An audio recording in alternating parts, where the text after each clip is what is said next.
আসসালামু আলাইকুম এভরিওয়ান, কেমন আছেন? আশা করি ভালো আছেন। আলহামদুলিল্লাহ আমিও ভালো আছি। আজকে আমি রান্না করে দেখাবো চিংড়ি মাছ দিয়ে কচুর শাক। তাহলে চলুন রান্না শুরু করি। এই যে আমি এখানে শাকগুলো ভালো করে ধুয়ে পরিষ্কার করে নিয়েছি।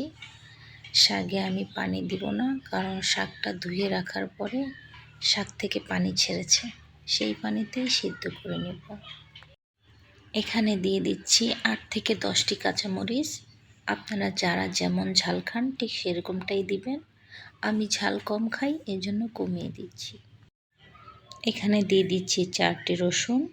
এখানে আমি দেশি রসুনটাই নিয়েছি, শাকের জন্য দেশি রসুনটাই ভালো হয়। দিয়ে দিচ্ছি পরিমাণ মতো লবণ। আমি লবণটা কমিয়েই দিচ্ছি, কারণ রান্নার সময় আবার লবণ দিতে হবে।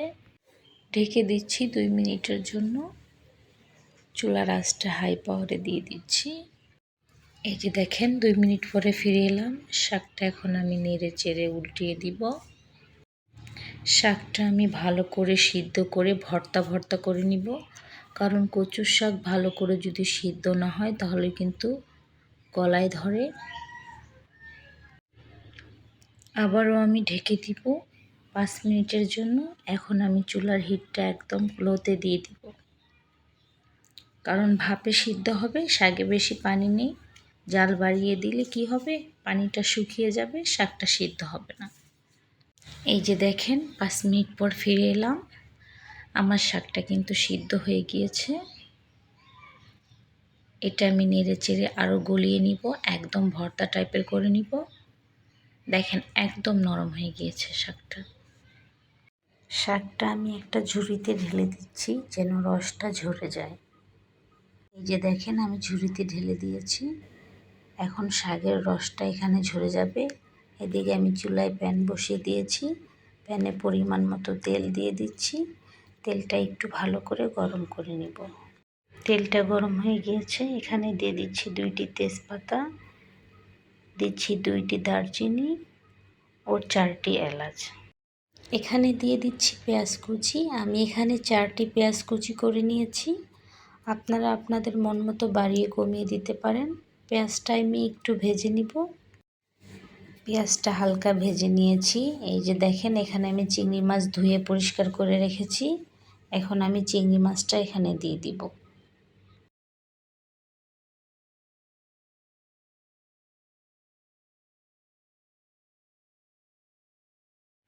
চিংড়ি মাছটা একটু লাল করে ভেজে নিব।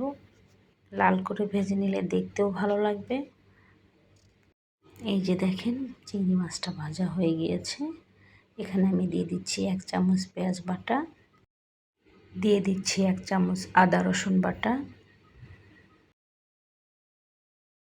দিয়ে দিচ্ছি 1 চামচ জিরা বাটা। এখন মশলাটা ভালো করে ভেজে নিব যেন কাঁচা গন্ধটা চলে যায়। মশলাটা ভাজা হয়ে গিয়েছে। এখানে দিয়ে দিচ্ছি 1 চামচ হলুদ, দিয়ে দিচ্ছি 1 চামচ লাল মরিচের গুঁড়া,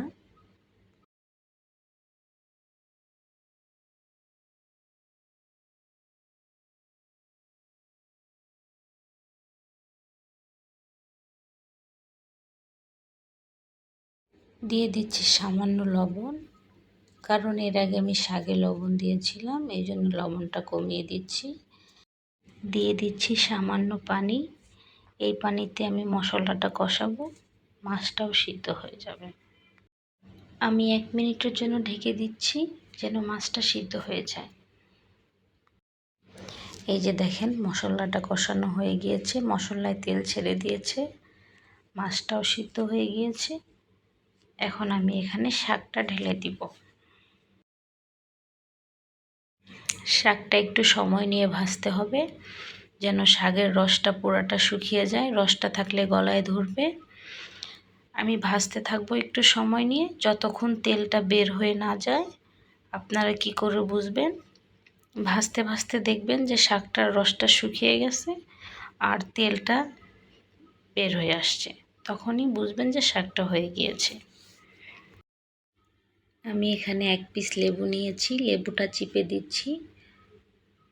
আসলে সব শাক তো গলায় ধরে না, আবার কোনো কোনো শাক গলায় ধরে। এই জন্য লেবুর রসটা দিলে গলায় ধরবে না। আপনাদের ইচ্ছে দিলে দিতে পারেন, নাও দিতে পারেন। আমি এখন এই রসটা নেড়ে চেড়ে একটু শাকের সাথে মিশিয়ে নিব। আমার শাকটা ভাজা হয়ে গিয়েছে, দেখেন এতে কিন্তু একটুও রস নেই, পুরো রসটাই আমি শুকিয়ে ফেলেছি। শাকে তেল ছেড়ে দিয়েছে। আমার চিংড়ি মাছ দিয়ে শাক রান্না হয়ে গিয়েছে। ভিডিওটা আপনাদের কেমন লেগেছে অবশ্যই কমেন্টস করে জানাবেন। আপনাদের একটি কমেন্টস পেলে আরও নতুন নতুন ভিডিও বানাতে উৎসাহ জাগে। আর হ্যাঁ, লাইক করতে ভুলবেন না। এখনও আমার চ্যানেলটি যারা সাবস্ক্রাইব করেননি, প্লিজ আমার চ্যানেলটি সাবস্ক্রাইব করে দিন। আল্লাহ হাফেজ।